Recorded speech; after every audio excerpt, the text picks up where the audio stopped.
John chapter 8 from verse 1. But Jesus went to the Mount of Olives. Now early in the morning he came again into the temple, and all the people came to him. And he sat down and taught them. Then the scribes and Pharisees brought to him a woman caught in what? In adultery. And when they had set her in the midst, they said to him, Teacher, this woman was caught in adultery, in the very act. Now, interesting, they brought the woman, but they didn't bring the man. Was she committing adultery with herself? Huh? So wasn't the man supposed to be stoned also? But probably the man was a hypocrite, a Pharisee, a religious man who was doing something to her, but it was not in their interest to bring him. They brought her. Right? Now Moses in the law commanded us that such should be stoned. But what do you say? This they said, testing him, that they might have something of it to accuse him. But Jesus stooped down and wrote on the ground with his finger, as though he did not hear. So when they continued asking him, he raised himself up and said to them, He who is without sin among you, let him throw a stone at her first. And again he stooped down and wrote on the ground. Then those who heard it, being convicted by what? So even them had what? A conscience, right? Went out one by one, beginning with the oldest, even to the last. And Jesus was left alone, and the woman standing in the midst. When Jesus had raised himself up and saw no one but the woman, he said to her, Woman, where are those accusers of yours? Has no one condemned you? She said, No one, Lord. And Jesus said to her, what? Neither do I. Neither do I condemn you. However, what? Huh? Which is what many people forget, right? People like the first part, which means, neither do I condemn you. Which means, God understands me. God is good all the time. Blah, blah, blah, blah, blah, blah, blah. God knows my situation. God knows why I did this. God knows why I did that. All right. Let's say you did something wrong. You've been doing something wrong. Let's say that your life is not right. Your conscience is accusing you. What can you do? Can you go back there and undo it? No, you can't undo it. Whatever you have done, it's already done. So there is no point in trying to go there and undo it, your ways, undo the mistakes. You can't undo that. Which means you've been living your life wrongly. You've been betraying your partner. You've been lying. You've been deceiving. You've been keeping grudges in your heart. You've been doing things wrongly. There's no point in going back there, because there's no coming back. Whatever we have done, it's already done. So many people say, oh, I like that part where it says, neither do I condemn you. However, the most important part is what he said after, which is what? Don't do it again. Which means I'm giving you today what? An opportunity. I'm paying your debts, which means you are debt-free, woman. You are debt-free today. But please, don't make more debt. Don't use your credit card again. That's what Jesus was saying. Imagine, because what do people do? What is the mentality of many people? Imagine you use your credit card and you have debts and so on. Actually, it was on the news. That now during this Christmas, there was a man who went to the shop and he paid the debts of many, many people. Did you hear the news? Who read in the news? I don't remember the amount, but the guy was there and he took all his cards and he paid the debts of many people who were there in the queue.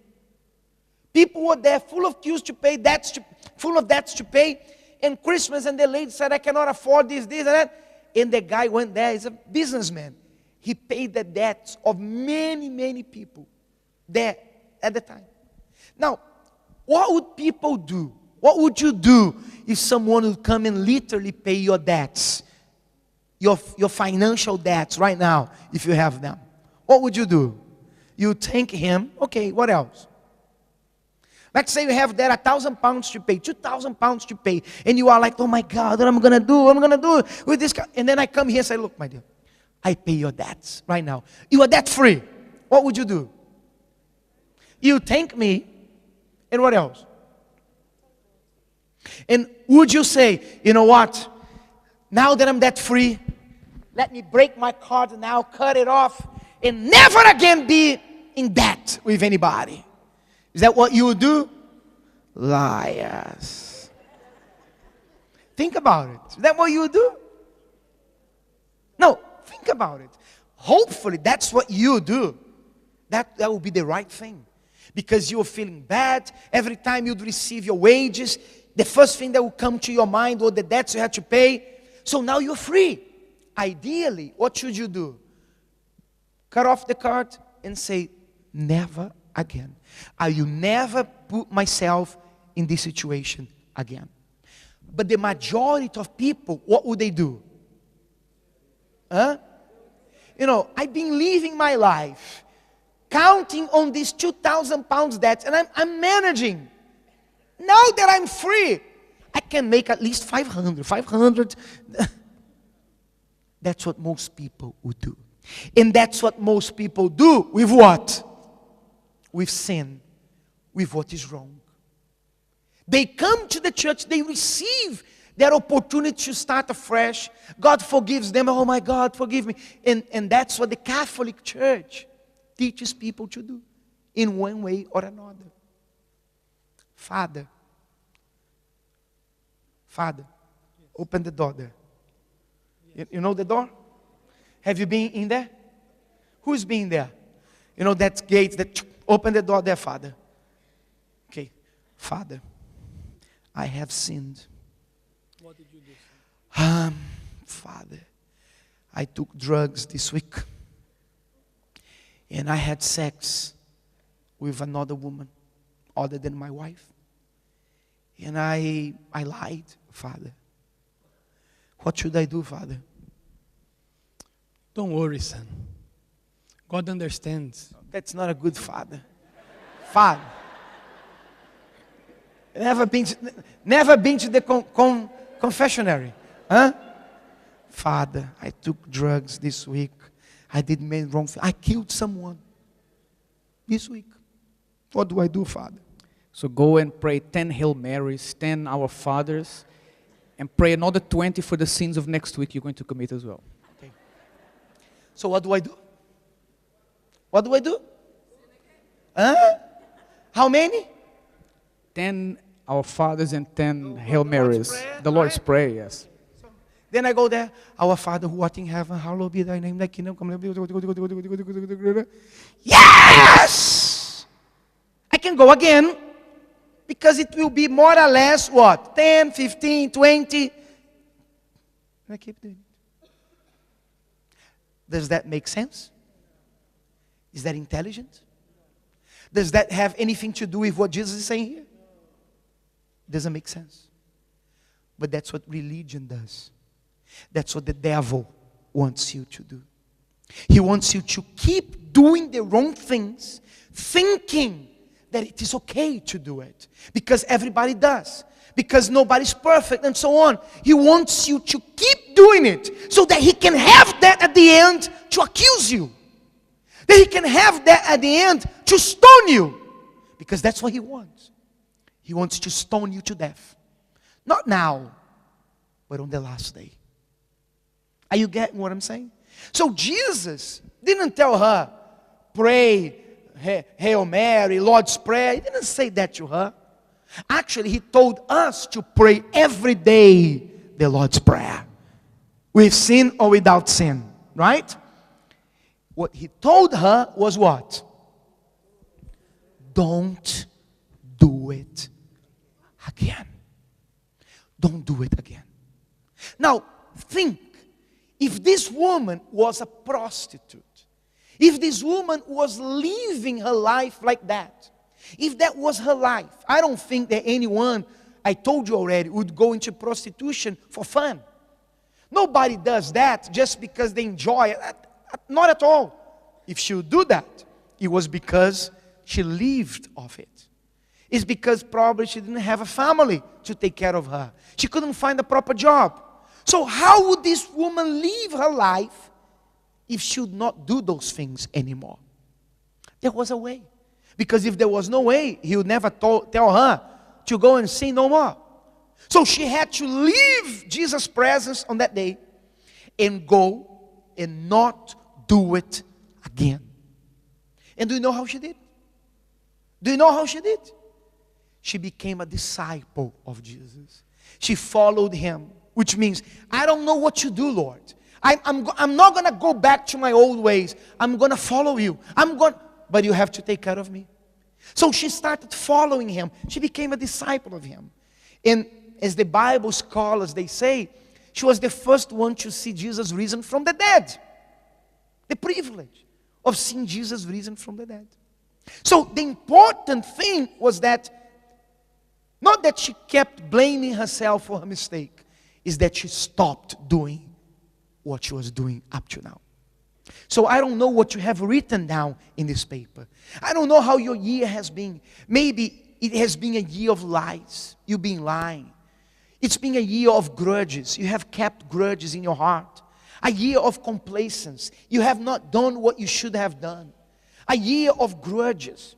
Maybe a year of sin. You failed. You betrayed your partner. You betrayed people. You felt like the dirtiest person in the world because of the things you have done. That is past. Just as the year soon will be past.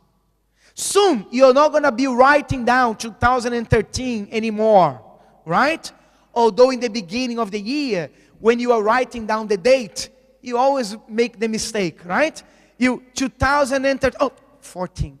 So which means the devil can try to remind you of your past. But no. That is 2013. I'm starting a new life.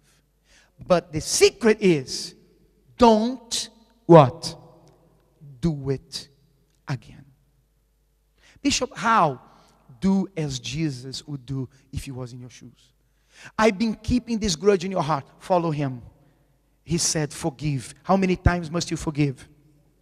70 times 7. Which means 490 times. If the person sins against you 491, then you keep the grudges. Is that what he said? 490 times means what? 70 times 7 means what? As many times as it is necessary. If you are lying, stop lying. But Bishop, people, you know the truth. Let them know the truth. Oh, I was living wrongly. Stop. But he's going to leave me. Let him leave you. Don't let Jesus leave you. Which means leave your old ways behind. We are starting a new year. You don't want to carry these things with you. You want to go to the new year with what? With a clean conscience. And you have the opportunity to do so. But Bishop, what must I do? You just must confess to him and say, my God, forgive me for this, but I don't want to be like this anymore. And you know what he's going to say to you? What is he going to say to you? Go and don't do it again. You are free. I set you free. Just don't do it again. So if you want to take this opportunity now to start afresh, to turn a page in the book of your life and enter the new year with a new heart, a new conscience, a clean conscience, so you're going to do this right now. You're going to leave the old ways behind. You're going to bring that paper with you in front of the altar. You're going to put that paper under your feet. The part that you want to stop. The green one you bring with you when? In the night video, not now. But the one that you want to stop, you're going to put under your feet. And we are going to determine the end of it. And you're not going to sin anymore. And God will give you the strength that you need to become a different person. Amen.